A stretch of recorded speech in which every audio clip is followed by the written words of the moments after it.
A gas sample with an initial volume of 3.25 dm cube is heated and allowed to expand to 9.75 dm cube at constant pressure. What is the ratio of the final absolute temperature to the initial absolute temperature? Solution.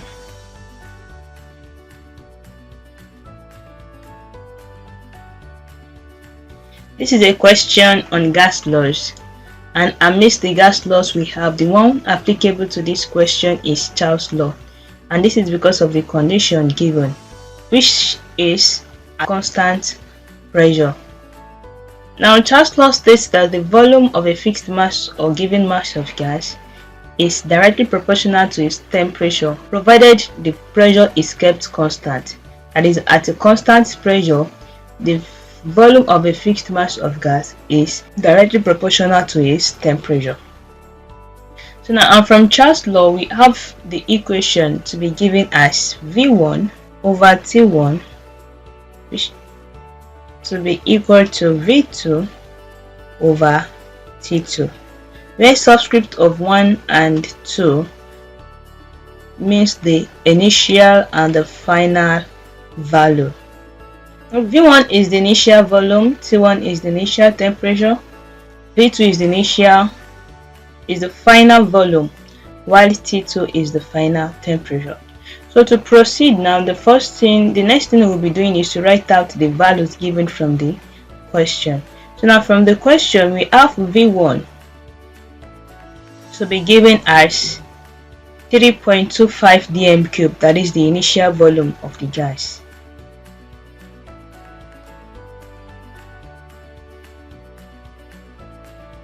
Then for T1 now, T1 is made to be unknown. We are being asked to calculate the ratio of the final absolute temperature to the initial absolute temperature. We do not know the final temperature and we do not know the initial temperature, but we are being asked to calculate the ratio. To get the ratio in this case, we'll be finding the value of T2 in respect to T1. Then after getting the value of T2, then we can easily state the ratio. So now to make that easier, we'll be representing T1 with a variable which is T. So we'll say T1 equals T kelvins. So now V2, the final value is now V2 equals 9.75 dm cube.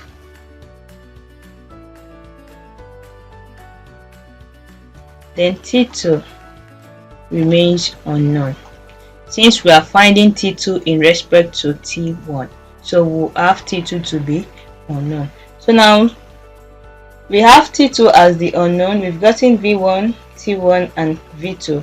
We can proceed to get T2 by making T2 the subject of the formula from the equation. So from the equation now, we have T2 to be equal to, if we cross multiply, we have V2 times T1 divided by V1. We've made T2 the subject of the formula. So now let's substitute the values. So T2 is then equal to, V2 is 9.75 dm cube multiplied by T1, which is T kelvins, divided by V1, which is 3.25 dm cube.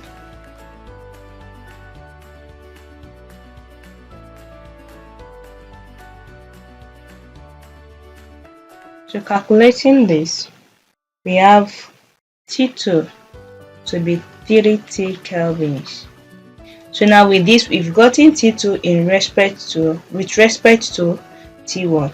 So now to get the ratio now, T1 equals T Kelvin and T2 equals 30 Kelvin.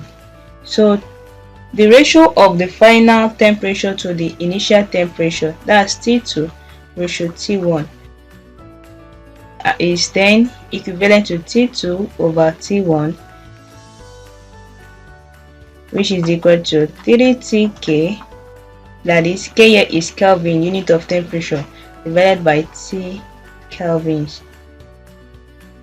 This is equal to 3 over 1. So the ratio of the final temperature to the initial temperature is then 3:1. This serves as the final answer. Kindly subscribe and as well click on the notification bell so as to get notified as soon as new videos are being posted. Thank you.